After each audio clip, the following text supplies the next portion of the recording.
So this project took a little longer than expected. What started out as a batch painting exercise quickly turned into a real endurance test. But I'm getting ahead of myself. 2025 has served as a bit of a soft relaunch for Hobby with Ollie, and I've had the intention to release a video a week every week for this year. This is because I really want A, to grow the channel, B, to improve with my video editing and my painting, and C, to actually get through some of the backlog of unpainted models that I've got. It's really stacking up. You can't see off screen, but it's everywhere. But as the astute amongst you may have noticed, there was no video last week. It completely failed to materialize, and that's because of the absolute slog that this video turned into. Before we get into it, if you like general hobby nonsense like this, please consider subscribing to the channel. It really helps out, lets me grow the channel, and lets me know that people are appreciating it. So thank you if you're already subscribed.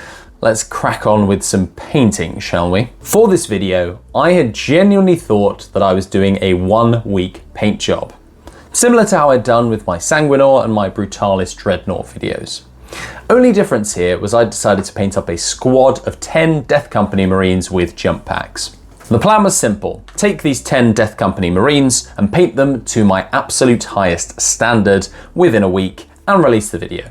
They're the stars of my Crusade force, so I really want them to look as good as I can. I already had the colours sorted from the aforementioned Brutalis Dreadnought video, so I didn't have to work out my colour scheme. I decided to begin by highlighting up the black armour, and this started really well. Black armour? Easy. Highlights? No problem. I've got some nice tints of blue to make it look really reflective. Fantastic. I'm super happy at this stage. I'm pushing myself a bit further with the edge highlights than I normally would. So I have a week to finish, and this armour was done in just a couple of days. I was starting to think this is some of the best painting that I've ever done, and I'm getting through it more quickly than I had expected. I started off strong, continuing with my batch painting on the Aquillas, the chest Aquillas. So I painted my gold, I layered up, I was going through them in a kind of production line fashion. I kept this going, blocking in corn red for all the weapons on the models, and having gone a little colorblind painting all of that black armor, these little pops of color were a really welcome sight. And then the details happened. Every time I thought I was close to being done, I'd spot another thing that I forgot. And this just kept happening. Oh, you thought the chest Aquillas for all the gold? Guess again, you gotta paint all the chapter symbols on their shoulder pads. Go back and do that. Oh, you thought you'd get to use the same color palette for all of the models? No. This guy's got an eviscerator, so he's fairly similar to the chainswords, but this guy's got a plasma pistol and power fist, so you're gonna have to get some new colors for that. Oh, and you know that eviscerator you just did? Yeah, that's similar to the chainswords, but it's got Blood Angel symbols down the side, so you're gonna have to get out your gold and get your gems on for that as well. So come on, chop chop, time's wasting. At some point, I was just going to have to accept that this was gonna take a lot longer than I first thought. But before acceptance, we must remember that denial is not just a river in Africa. And to this end, I spent the rest of that afternoon completely giving up and playing League of Legends. Yes, I'm a long-suffering League of Legends player as well. My condolences to anyone else from the League community who has the misfortune of stumbling across this channel. Not ideal productivity. So I needed a plan. A plan to come back in a way that motivates me. But how? Long-time viewers of the channel will know that I am an absolute sucker for narrative moments in games. Rolling dice and having random chances and elements of the games that we love is such a great way of creating story moments out of nothing, the so-called emergent gameplay. If you ever had a grot blow up an Imperial Knight with a single grot pistol shot, even though it has absolutely no right to do so, you know what I'm talking about. It's those underdog stories, those heroic tales of last-ditch stands that really make the best games of Warhammer, in my opinion. Oh my god, what about like exploding, like psychers, even the ones that aren't necessarily good, right? So like a psycho who blows himself up with perils from the warp. So why not use a narrative angle to help me, a narrative player, get my models painted? This was the moment that it clicked. Once I started applying character to all of my minis, the paint started flowing and the creative juices along with them. Sounded a bit more wrong than I intended, really. The first model who I finished from the squad was this bald-headed bruiser, Giovanni Bellatore, a mighty warrior whose golden locks were shaved off in the Tower of the Lost after he attempted to strangle a chaplain with them. Very grim dark. Coming up with this little nugget of narrative gave me the energy to continue with a bit more batch painting on the squad. So I did the hair and the faces. At this point, as a symbolic gesture, I started painting each model one at a time, giving each of them their own little time to shine, their own little story.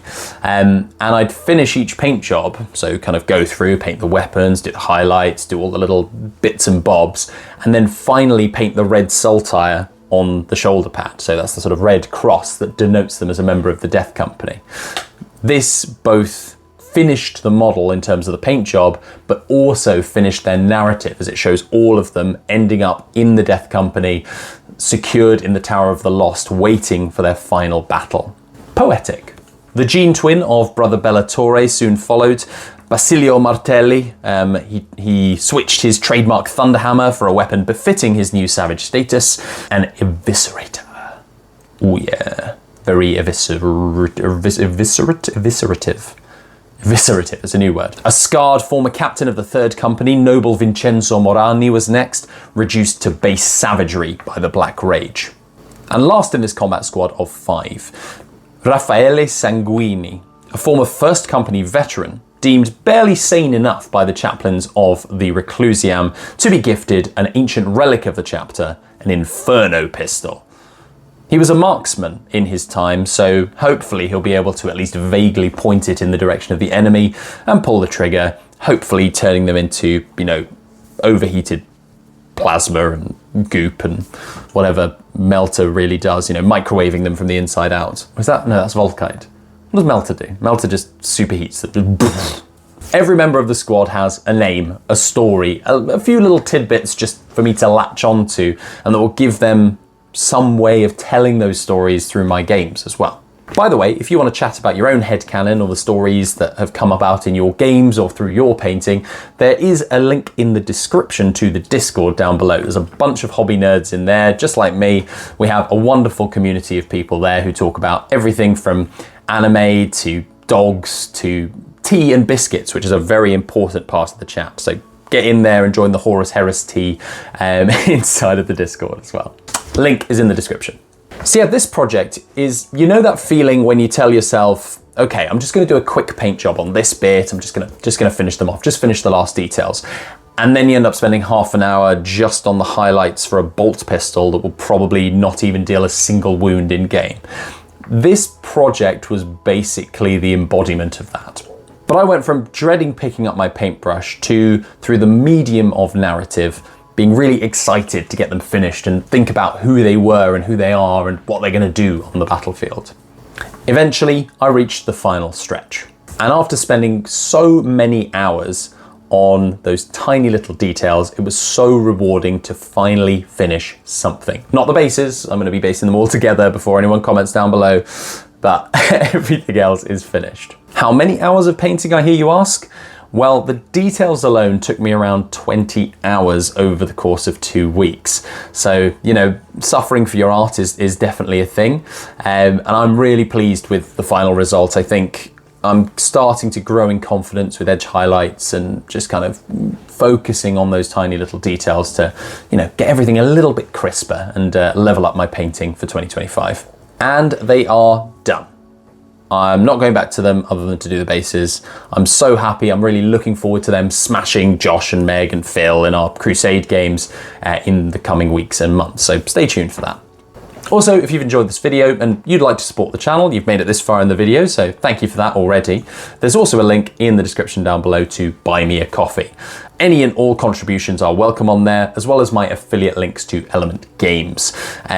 So thank you very much to anyone who's used those links. Every little bit goes straight back into the channel so I can make better and better stuff for you. And for me. This squad was the most difficult that I've tackled for a while, but this was only 10 models, and I'm sure there are people out there who have painted a lot more with a lot more time pressure or a lot more difficulty. So let me know your horror stories in the comments down below. What's the most difficult unit that you've ever found to paint? Like, subscribe, hit the bell so that you can make sure that you get the next video served up to you from YouTube's algorithm land. And until then, my name has been Ollie. This has been my hobby, and I will see you next time.